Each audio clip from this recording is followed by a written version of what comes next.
Hello dear student, good morning all of you. How are you? And I hope that you each and every student must be fit and fine. Dear student, कल वाले video में जैसा कि tense ख़त्म होने पर यानी tense finish होने पर at the completion of tense मैंने बताया था कि 2 टेस्ट लूँगा। तो कल वाले वीडियो मैंने 64th वाला वीडियो में मैं सारे बच्चों का इनडायरेक्ट टेस्ट लिया एक, और आपका कितना मार्क्स आया हो तो आप ही जानोगे।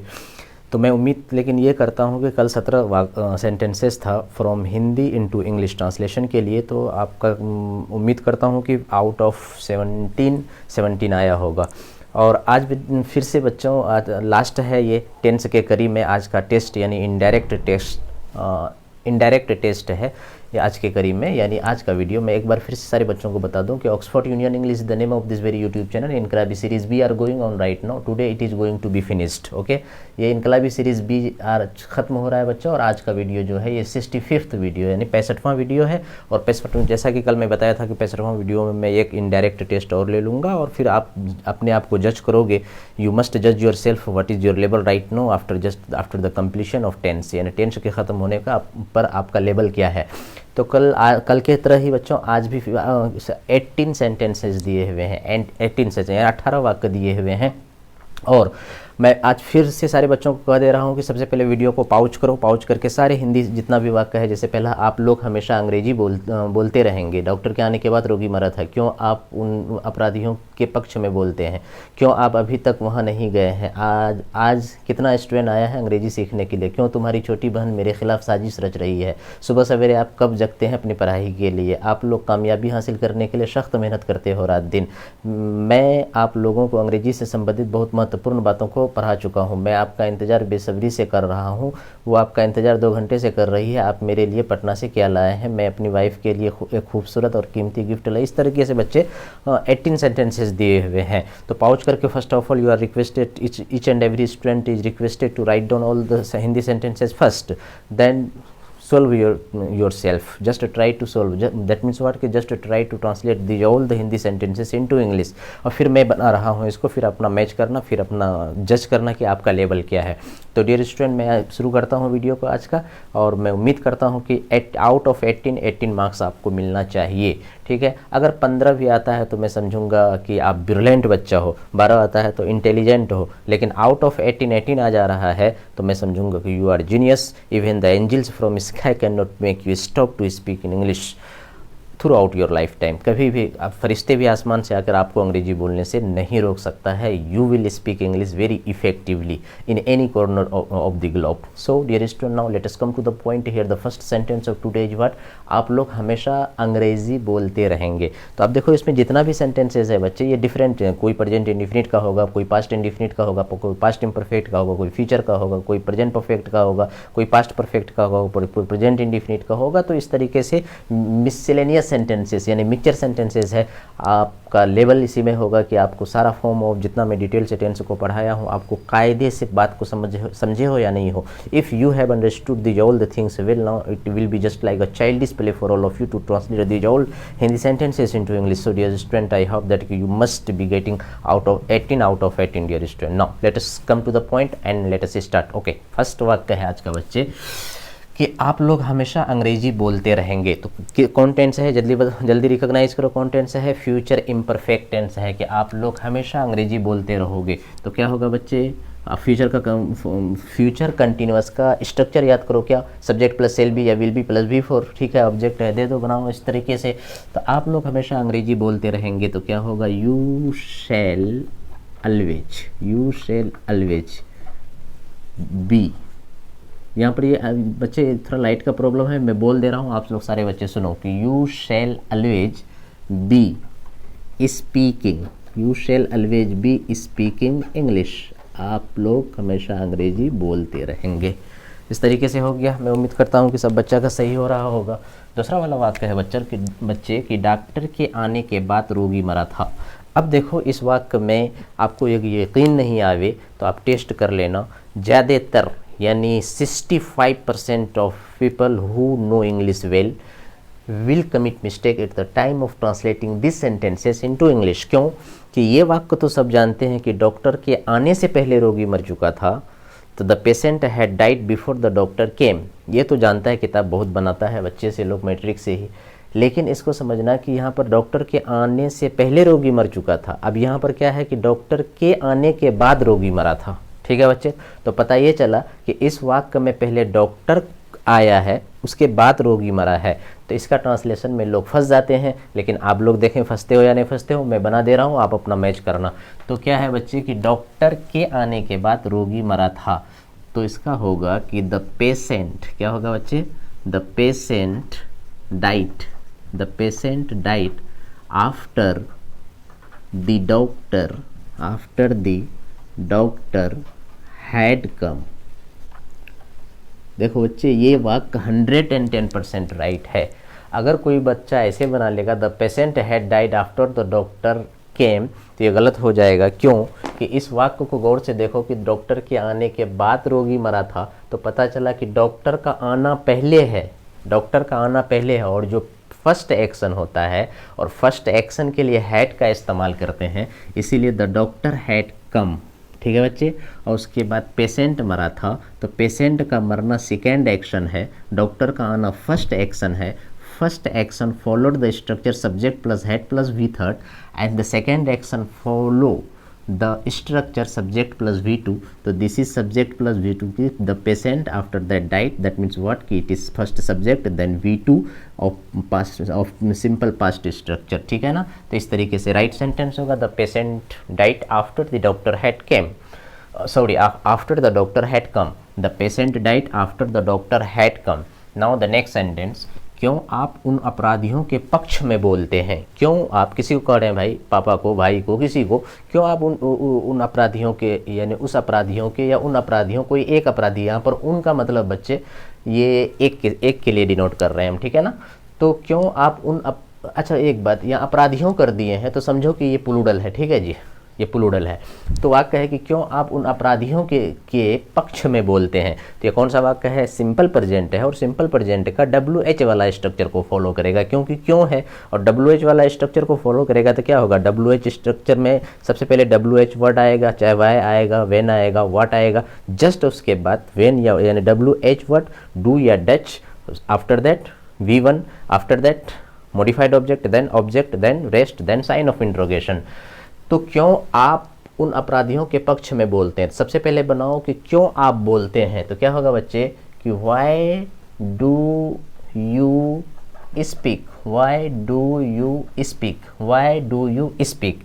तो यहाँ देखो क्यों आप ये क्यों आप बोलते हैं, यहाँ तक वाक्य खत्म हो गया बच्चे, वाई डू यू स्पीक। उसके बाद है उन अपराधियों के पक्ष में, गौर से देखो उन अपराधियों के पक्ष, इस वाक्य में बच्चे ऑब्जेक्ट नहीं है, और ये उन अपराधियों के पक्ष में, ये रेस्ट है, तो इन फेवर ऑफ, इसका अंग्रेजी क्या होता है के पक्ष में, इन फेवर ऑफ, और उन अपराधियों यानी प्लूरल है, तो in favour of those criminals, in favour of those criminals. तो ये चूंकि इंटेरोगेटिव सेंटेंस है, साइन ऑफ इंट्रोगेशन देना। अच्छा जी, पिछले वाले वीडियो में यानी 64th वीडियो में, आज से पिछले वाले, आज की वीडियो से पहले वाले वीडियो में, उसमें कहीं कहीं पर है ना, मैं स्पीड से समझा रहा था, तो कहीं पर साइन ऑफ इंट्रोगेशन में भी, मैं तो ध्यान से देखा नहीं हूँ, मैं भी कहीं पर साइन ऑफ इंट्रोगेशन छूट गया होगा, तो उसमें दे देना, जहाँ जो इंट्रोगेटिव सेंटेंस था, यानी इंटेरोगेटिव सेंटेंस जो था, तो उसमें साइन ऑफ इंट्रोगेशन कहीं छूटा हुआ होगा, वो कर लेना तुम लोग, यानी 64वां वीडियो में। ठीक है ना, तो अगला वाला वाक्य, ये वाला वाक्य को देखो बच्चों, क्यों आप उन अपराधियों के पक्ष में बोलते हैं, तो why do you speak in favour of those criminals. उससे अगला वाला वाक्य देखो नंबर 4 कि 4th नंबर में, कि क्यों आप अभी तक वहाँ नहीं गए हैं। तो मतलब क्या हुआ जी, ये कौन सा टेंस है, प्रेजेंट परफेक्ट टेंस है, और प्रेजेंट परफेक्ट टेंस का WH है, तो WH है तो WH वर्ड प्लस हैव या has plus V third plus modified object plus rest plus sign of interrogation. तो क्यों आप नहीं गए हैं, तो क्या होगा बच्चे कि क्यों आप नहीं गए हैं, तो वाई हैवेंट यू गोन, अब देखो वहाँ, तो gone there, why haven't you gone there, क्यों आप वहाँ नहीं गए हैं, तो why haven't you gone there, THE है, तो why haven't you gone there. अच्छा देखो बच्चे, यहाँ पर क्या है, अभी तक, और अभी तक का अंग्रेजी बताए थे हम क्या, अप टू नाउ, क्या बोलेंगे जी, अप टू नाउ या एजेट, या फिर इसी को क्या बताए थे हम, सिर्फ सिंपल एट। और सेंटेंस इंटेरोगेटिव है, यानी प्रेजेंट परफेक्ट का WH इंटेरोगेटिव है, तो साइन ऑफ इंटेरोगेशन से एंड करेंगे सेंटेंस को। तो क्यों आप अभी तक वहाँ नहीं गए हैं, तो why haven't you gone there up to now. ठीक है, अगला वाला वाक्य देखो, आज कितना स्टूडेंट आया है अंग्रेजी सीखने के लिए। आज कितना स्टूडेंट्स आया है या आए हैं अंग्रेजी सीखने के लिए, ये भी प्रेजेंट परफेक्ट का है, ठीक है ना जी। तो ये भी प्रेजेंट परफेक्ट है, तो बनाओ आज कितना स्टूडेंट, तो कितना का अंग्रेजी बताए हुए थे हम कि how many students have come to learn English. इसमें मॉडिफाइड आ गया तो इसीलिए यहाँ पर टू लर्न इंग्लिश, ठीक है बच्चों, टू लर्न टुडे हो गया। तो बस, और चूंकि WH है तो इसीलिए मतलब साइन ऑफ इंटेरोगेशन करेंगे। तो कितना स्टूडेंट आया है, तो हाउ मेनी स्टूडेंट्स हैव कम, और क्या करने के लिए, तो अंग्रेजी सीखने के लिए, टू लर्न इंग्लिश। अब कब भाई, आज, तो टुडे। तो आज कितना बच्चा अंग्रेजी सीखने के लिए, यानी कितना स्टूडेंट्स अंग्रेजी सीखने के लिए आज आया है, तो how many students have come to learn English today. Now the next sentence, क्यों तुम्हारी छोटी बहन मेरे खिलाफ साजिश रच रही है। देखो, क्यों तुम्हारी छोटी बहन मेरे खिलाफ साजिश रच रही है, यानी षड्यंत्र कर रही है, साजिश रच रही है। तो कौन सा टेंस है भाई, जल्दी आइडेंटिफाई करो। ये प्रेजेंट कंटिन्यूअस टेंस है, और प्रेजेंट कंटिन्यूअस टेंस है इसका मतलब subject plus ERM plus V4 plus object, लेकिन उसमें भी प्रेजेंट कंटिन्यूअस में भी ये WH है, तो मतलब हुआ WH वर्ड, उसके बाद ईआरएम, उसके बाद सब्जेक्ट, ठीक है, उसके बाद V4, उसके बाद ऑब्जेक्ट, उसके बाद साइन ऑफ इंटेरोगेशन। तो क्यों तुम्हारी बहन, तो वाई क्या है, गौर से देखो, छोटी बहन है, क्यों तुम्हारी छोटी बहन, तो why is your younger sister, why is your younger sister, ठीक है। अब देखो जी, यहाँ तक खत्म हो गया, गौर से देखो, क्यों तुम्हारी छोटी बहन, why is your younger sister. अब देखो यहाँ पर उसके बाद क्या देंगे, सब्जेक्ट के बाद क्या देंगे, वर्ब देंगे। तो वर्ब क्या है यहाँ पर जी, साजिश रचना, साजिश रचना। तो यहाँ पर रचना वर्ब है, साजिश ऑब्जेक्ट है। तो लेकिन अगर सिंपली इसको एक वर्ड माने, एक वर्ड अगर हिंदी का माने साजिश रचना, तो साजिश रचना, तो रचना का अंग्रेजी यहाँ पर, रचना मतलब करना, यहाँ पर इसका हैच का इस्तेमाल करेंगे, HATCH, हैच, और यही वर्ब है तो इसको हैचिंग कर देंगे, हैचिंग। तो why is your sister hatching conspiracy, यानी साजिश रचना का हैच कंसी, इसको याद रखना, very very important dear student. षड्यंत्र करना या साजिश रचना का अंग्रेजी होता है हैच कंस्पिरेसी। तो क्या हो जाएगा, हैचिंग कंस्पिरेसी, हैचिंग कंस्पिरेसी। तो why is your younger sister hatching conspiracy. उसके बाद यहाँ देखो बच्चे, रेस्ट एक है क्या, मेरे खिलाफ, तो क्या होगा, अगेंस्ट मी, क्या होगा बच्चों, against me, against me, sign of interrogation. तो क्या हो गया, फाइनल सेंटेंस, क्यों तुम्हारी छोटी बहन मेरे खिलाफ साजिश रच रही है, तो why is your younger sister hatching conspiracy against me. Now see the next sentence, सुबह सवेरे आप कब जगते हैं अपनी पढ़ाई के लिए। तो ये प्रेजेंट इंडिफिनिट है, प्रेजेंट इंडिफिनिट का WH है, तो आप कब जगते हैं, ठीक है जी। तो when do you get up, when do you get up, early in the morning. सुबह सवेरे का अंग्रेजी क्या बोलेंगे, early in the morning, early in the morning. When do you get up, early in the morning, अपनी पढ़ाई के लिए। तो फॉर योर स्टडीज़, क्या बोलेंगे जी, फॉर योर स्टडीज़। गौर से देखना बच्चे कि when do you get up early in the morning for your studies. Studies का स्पेलिंग देखो, STUDIES, studies, studies, for your studies, अपनी पढ़ाई के लिए। अगला वाला वाक्य देखो बच्चों, आप लोग कामयाबी हासिल करने के लिए सख्त मेहनत करते हैं रात दिन। मतलब ये प्रेजेंट इंडिफिनिट है, तो आप लोग सख्त मेहनत करते हैं रात दिन। तो क्या होगा बच्चे, यू लेवर हार्ड डे एंड नाइट। क्या बच्चे, यू लेवर hard day and night, you लेवर हार्ड डे एंड नाइट। गौर से देखना, यू लेवर हार्ड डे एंड नाइट। उसके बाद क्या करने के लिए भाई, यू लेवर हार्ड डे एंड नाइट, आप लोग सख्त मेहनत करते हैं रात दिन। क्या करने के लिए, तो कामयाबी हासिल करने के लिए। तो क्या होगा बच्चे, to achieve success, to achieve success. गौर से समझना बच्चे, फुल स्टॉप। तो क्या होगा कि यू लेवर hard day and night to achieve success, ये वाला वाक्य, ठीक है ना जी। आप लोग कामयाबी हासिल करने के लिए सख्त मेहनत करते हैं रात दिन। तो सख्त मेहनत करते हैं आप लोग, तो यू लेवर हार्ड, और रात दिन तो डे एंड नाइट। और क्या करने के लिए, कामयाबी हासिल करने के लिए। तो टू अचीव, यहाँ पर टू नहीं दोगे बच्चे तो गलत हो जाएगा। तो to achieve success, SUCCESS, success. Okay, next sentence, मैं आप लोगों को अंग्रेजी से संबंधित बहुत महत्वपूर्ण बातों को बता चुका हूं, यानी पढ़ा चुका हूं। मैं आप लोगों को अंग्रेजी से संबंधित बहुत महत्वपूर्ण बातों को पढ़ा चुका हूं।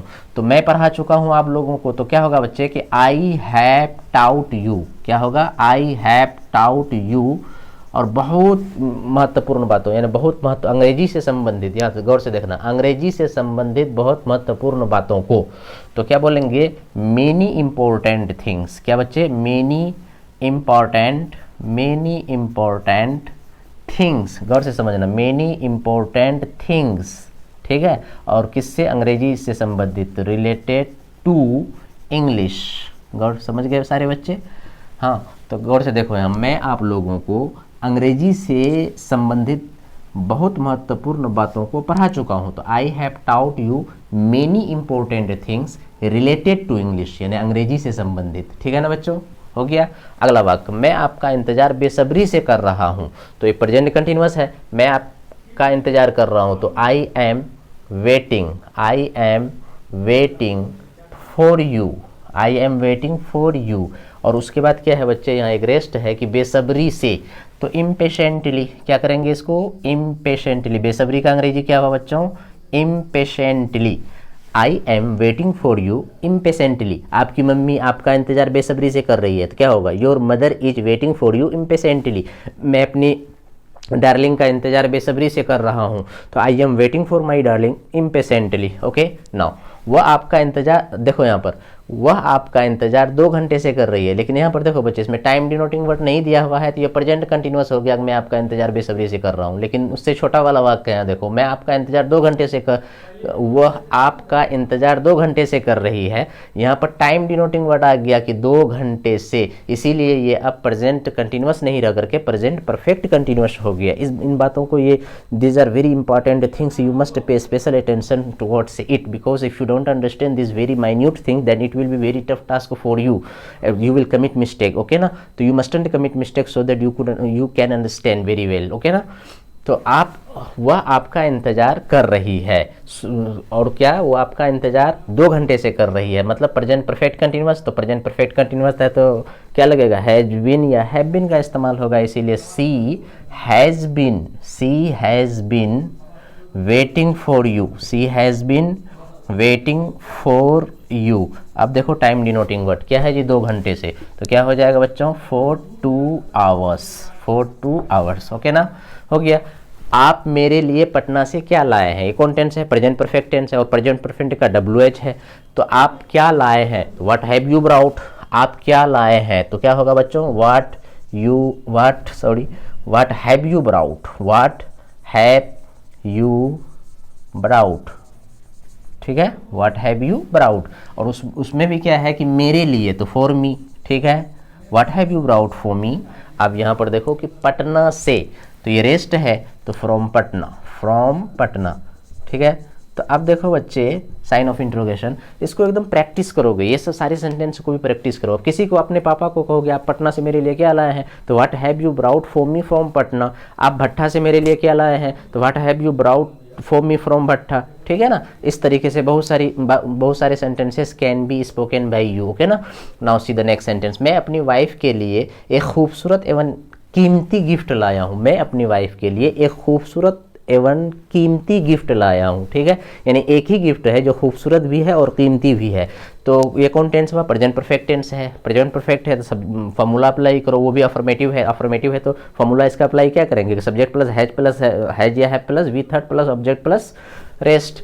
तो मैं, देखो यहाँ पर मैं लाया हूँ, सबसे पहले इसका बनाओ, तो क्या होगा जी? I have brought. मैं लाया हूँ, आई हैव ब्राउट। ठीक है, अब क्या लाए हो भाई? तो अब ऑब्जेक्ट दो। तो यहाँ पर गौर से देखो कि एक खूबसूरत एवं कीमती गिफ्ट, ये क्या है सेंटेंस में? ऑब्जेक्ट है बच्चे। तो एक खूबसूरत एवं कीमती गिफ्ट, तो अ ब्यूटीफुल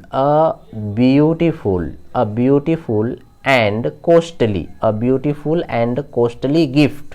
ठीक है बच्चे, यहाँ देखो बच्चे, एक आर्टिकल लगाया है, यानी क्योंकि ये गिफ्ट एक ही है जो कि कॉस्टली भी है और ब्यूटीफुल भी है, इसीलिए एक आर्टिकल यहाँ लगेगा, फिर और आर्टिकल दूसरी जगह नहीं लगेगा। तो I have brought a beautiful and costly gift. ठीक है। तो पता चला ये ख़त्म, ये ख़त्म, और ये मैं जो लाया था ना, ये मैं, ये तो पहले ख़त्म। अब है क्या जी, अपनी वाइफ के लिए। तो अपनी वाइफ का, अपनी का अंग्रेजी क्या होगा, सब्जेक्ट आई है तो अपनी का अंग्रेजी क्या होगा, माई होगा। तो क्या हो जाएगा बच्चे यहाँ, for my wife, for my wife, for my wife. ये सेंटेंस हो गया क्लियर कि I have brought a beautiful and costly gift for my wife, ठीक है ना। I have brought a beautiful and costly gift for my wife. Now see the next sentence कि लगता है कि वह नाश्ता कर लिया है। अब देखो जी ये वाक्य को, लगता है कि वो नाश्ता कर लिया है। मैं बताया था कि लगता है कि इसका अंग्रेजी क्या बनाएंगे, इट सीम्स दैट। लगता है कि इट सीम्स दैट या इट एपियर्स दैट, ठीक है। तो सिंपली हमने कहा था कि इसका ज़्यादा इस्तेमाल करोगे, लगता है कि का अंग्रेजी क्या, इट सिम, सिर्फ रहेगा लगता है कि, तो इट सिम्स दैट, और मुझे लगता है कि तब it seems to me that. तो ठीक है बच्चे, तो सबसे पहले इसका बना लो यहाँ अंग्रेजी कि लगता है कि, तो इसका मैं बता दिया था कि लगता है कि अंग्रेजी क्या होगा, इट सिम्स दैट। बस यहाँ तक खत्म। अब अगला वाक्य को देखो, वह नाश्ता कर लिया है, मतलब प्रेजेंट परफेक्ट टेंस है, और प्रेजेंट परफेक्ट है तो सब्जेक्ट प्लस है या है plus V third plus object plus rest. तो वह नाश्ता कर लिया है, तो वह सब्जेक्ट है, कर लिया है मतलब खा लिया है, तो ही हैज टेकन। और नाश्ता खाना का क्या होता है, टेक ब्रेकफास्ट, तो क्या हो जाएगा, टेकन ब्रेकफास्ट, टेकन ब्रेकफास्ट। क्या बच्चे, he has taken breakfast, not fast, breakfast. तो अब देखो, it seems that he has taken breakfast. अब यहाँ पर देखो गौर से कि ये वाला पोर्शन तो पहले ख़त्म हो गया था यहाँ तक, इट सिम्स दैट, उसके बाद वह नाश्ता कर लिया है, तो इसका बन गया ये वाला कि ही हैज़ टेकन ब्रेकफास्ट। तो फाइनल सेंटेंस हुआ कि it CIMS that he has taken breakfast, लगता है कि वो नाश्ता कर लिया। अच्छा, मुझे लगता है कि मेरी मम्मी नाश्ता कर ली है, अब ये अंग्रेजी में बोलना है, तो क्या होगा कि it seems to me that my mother has taken breakfast. Okay, now see the next sentence. Bharat को आज़ादी कब मिली या कब मिली थी, गौर से समझना बच्चे कि भारत को आज़ादी कब मिली या कब मिली थी। तो दोनों, भारत को आज़ादी कब मिली या कब मिली थी, बात बराबर है। और ये कौन टेंस है, पास्ट इंडिफिनिट यानी सिंपल पास्ट, और सिंपल पास्ट है तो इसका स्ट्रक्चर क्या होगा, सब्जेक्ट प्लस V2। लेकिन इस वाक्य में भारत को आज़ादी कब मिली थी, ये WH सेंटेंस बन गया सिंपल पास्ट का। और WH सिंपल पास्ट का WH का स्ट्रक्चर में बताया था कि WH वर्ड कोई एक रहेगा, चाहे वाई वेन ये कुछ भी, तो वाई या वेन रहेगा, तो उसके जस्ट बाद बच्चे पास्ट इंडिफिनिट में डिड का इस्तेमाल होता है, उसके बाद सब्जेक्ट का और उसके बाद V1 का। क्यों कि डिड के बाद हमने बताया था कि डिड जब लग जाए तो हमेशा उसके बाद आने वाला वर्ब वो अपना फर्स्ट फॉर्म में रहेगा यानी V1 रहेगा। तो इस तरीके से WH वर्ड, उसके बाद डिड, उसके बाद V1, सॉरी सबसे पहले WH वर्ड, उसके बाद डिड, उसके बाद सब्जेक्ट, उसके बाद V1, उसके बाद ऑब्जेक्ट, उसके बाद साइन ऑफ इंटरोगेशन। रेस्ट है तो रेस्ट देकर के साइन ऑफ इंटरोगेशन करेंगे। तो इस तरह से भारत को कब आज़ादी मिली थी, तो भारत को कब, तो व्हेन डिड इंडिया पहले दो, ठीक है ना। तो क्या होगा बच्चे कि व्हेन डिड इंडिया, ठीक है, व्हेन डिड इंडिया, तो WH वर्ड डिड, उसके बाद सब्जेक्ट, उसके बाद V1। तो मिली, भारत को आज़ादी कब मिली थी यानी कब हासिल किया था, तो यहाँ पर यानी कब पाया था, तो यहाँ पर हासिल करना या पाना का क्या होगा जी, गेट। और देखो V1 का प्रयोग, पास्ट इंडिफिनिट है फिर भी मतलब V1 का प्रयोग किया, क्यों, क्योंकि डिड लग जाने के बाद आने वाला वर्ब हमेशा V1 में रहता है। तो व्हेन डिड इंडिया गेट, और क्या जी, कब मिली थी, क्या मिली थी, कब मिली थी क्या, आज़ादी। तो आज़ादी मतलब फ्रीडम।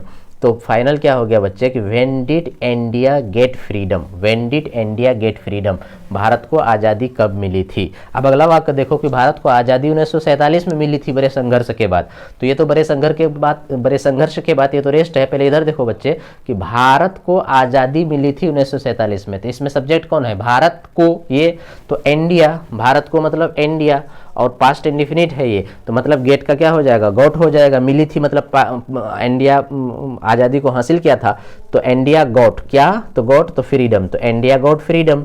तो पता ये चला कि ये इंडिया, ठीक है, यहाँ जो था मिली थी, ये वाला जो है यहाँ पर मिली थी, यही वर्ब है, मिली थी, तो इंडिया गॉट। उसके बाद ये वाला जो आज़ादी है बच्चे, ये ऑब्जेक्ट है, तो इंडिया गॉट फ्रीडम, ये ऑब्जेक्ट। तो पता चला कि ये वाला भी खत्म हो गया, ये वाला खत्म, ये वाला खत्म। अब बचा क्या जी, रेस्ट 1947 में, तो इन 1947, ठीक है, इन 1947, ठीक है, इंडिया गॉट फ्रीडम। गौर से देखो, अच्छे से साफ से लिख दे रहा हूँ, इंडिया गॉट फ्रीडम इन 1947।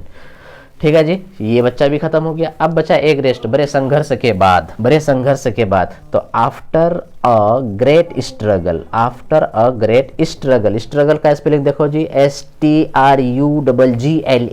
तो फाइनल क्या हो गया बच्चे कि India got freedom in 1947 after a great struggle, यानी बड़े संघर्ष के बाद।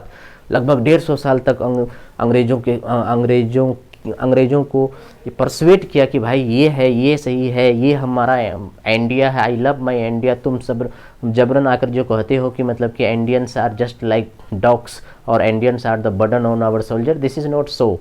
और फिर भारतीयों ने, हमारे जो फोरफादर से थे, फ्रीडम फाइटर थे, इन्होंने सोचा कि आखिर अंग्रेज़ों को कैसे भगाना होगा। लेकिन सारी हर तरह की शिद्दत को और हर तरह की कोशिश के बावजूद फिर भी वो लोगों ने 200 साल तक हमारे, यानी the Britishers ruled our country up to 200 years. और फिर हमारे जो फ्रीडम फाइटर थे, इन लोगों के अथक प्रयास की वजह से भारत को आज़ादी तो मिली, लेकिन बहुत लेट से। कब? तो 1947 में थे। ये वाक्य है कि भारत को आज़ादी 1947 में मिली थी, बड़े संघर्ष के बाद, आसानी से नहीं मिली थी, बड़े संघर्ष के बाद। तो India got freedom in 1947 after a great struggle. Okay, now see the next sentence. वो मेरी इज्जत नहीं करती है। तो ये कौन सा वाक्य हुआ जी? Present indefinite. प्रेजेंट इंडिफिनिट का नेगेटिव है, नेगेटिव है तो सब्जेक्ट प्लस डोंट या doesn't plus V1 plus subject plus rest. तो वह मेरी इज्जत नहीं करती है। कोई लड़की है तो वह के लिए क्या देंगे? सी। और नहीं करती है तो she does not respect me, she does not respect me, वो मेरी इज्जत नहीं करती है। हो गया, तो बहुत आसान था। अच्छा जी, ये वाला वाक्य देखो, तुम दूसरों की इज्जत करना नहीं जानते हो। ये वाला इंपॉर्टेंट वाक्य है कि तुम दूसरों की इज्जत करना नहीं जानते हो। तो अब बोलो बच्चे कि you do not know to respect other, ये गलत हो जाएगा। क्लियर ना? तो क्योंकि इसमें हाउ टू का इस्तेमाल होगा, ये बता चुका हूँ मैं। सिंपली सेंटेंस को बना दे रहा हूँ कि तुम दूसरों की इज्जत करना नहीं जानते हो, तो you don't know how to respect others. क्या होगा बच्चों कि you don't know how to respect others. Final वाक्य क्या हुआ बच्चे कि you don't know how to respect others, you don't know how to respect others. Okay ना? ओके डियर स्टूडेंट, अब तुम लोग मैच करो कि कितना सही हुआ तुम लोगों का। मैं उम्मीद करता हूँ और मैं विश करता हूँ कि आप बच्चों का आउट ऑफ 18 सेंटेंसेस राइट हुआ होगा, 100% श्योर, प्योर एंड श्योर। तो डियर स्टूडेंट, आज हम लोगों का, मैं एक बात बता दूं कि ये जो इनकलाबी सीरीज शुरू हुआ था, इनकलाबी नाम है क्या कि क्रांति। इनकलाबी का मतलब क्या हुआ जी? क्रांतिकारी। इनकलाबी मतलब क्रांति। ये इनकलाबी जो है तो आपके अंदर में रिवोल्यूशन ला दे, इनकलाब ला दे, ठीक है ना? इनकलाब, तो उसी से बना था इनकलाबी, एक उर्दू लफ्ज़ है। तो इनकलाबी सीरीज़ था ये। आप लोगों के अंदर में तब्दीलियाँ आई होंगी। क्यों? कि इनकलाब का मतलब ही होता है बदलाव, आपके अंदर में बदलाव, ठीक है ना? तो ये इनकलाबी सीरीज आज जो हमने 10 से बेसिक से स्टार्ट किया था, बेसिक्स के बाद 10 से स्टार्ट किया और 10 से हम लोगों का 63 वीडियो में मैंने 10 को मुकम्मल किया। और उसके बाद 2 टेस्ट, यानी 64वां वीडियो और 65वां वीडियो। आज का जो 65वां वीडियो था ये 2 टेस्ट था आप बच्चों का, यानी लगभग 35 सेंटेंस, क्योंकि पिछले क्लास में कितना 17 था, आज 18, तो 35 हुआ लमसम। तो इस तरीके से बच्चे, मैं उम्मीद करता हूँ कि सारे बच्चों से personally I request you each and every student, dear student, जो बच्चों के पास ये, आप सारे बच्चों को तो पता चल गया होगा कि कितना इंपॉर्टेंट, कितना डिटेल से मैंने 10 को पढ़ाया। अगर कोई बच्चा कायदे से और रेगुलरली रिपीटेडली अगर इतना वीडियो को देख लेता है तो 10 में उसको जरा बराबर दुश्वारी और दिक्कत नहीं रह जाएगी। इसीलिए डियर स्टूडेंट, चूँकि ये इतना इंपॉर्टेंट चीज़ है, एजुकेशन से रिलेटेड चीज़ है, बच्चे बहुत यहाँ तक कि ग्रेजुएट हो जाते हैं, अंग्रेजी बोलना नहीं आता है, फिर ना उसको 10 भी नहीं आता है। तो याद रखना बच्चे, until and unless you develop good command over 10 और good mastery over 10, you can never express your emotions to others. That is why first of all it is very urgent on your part to have good mastery or command over tense. Then after tense there are so many important chapter of grammar. You if you just want to bring very accuracy and beauty in your language, then you will have to learn different items of grammar. Okay, but first of all it is condition on the part of those students learning English through Hindi languages. That is why first of all your tense should be strong, your tense should be strong. It is said that tense without sense will completely be nonsense. So you mustn't be nonsensical student, you must be a student full of sense. That is why, इसीलिए बच्चे ये कितना important है ये video है, सारे video आप सारे बच्चों से मेरा मुअद्दबाना और आजीजाना दरख्वास्त है कि ज़्यादा से ज़्यादा बच्चों तक तुम लोगों की जिम्मेदारी की इस वीडियो को शेयर करना। और जिन बच्चों बच्चों के पास जाएगा, जहाँ तक जाएगा।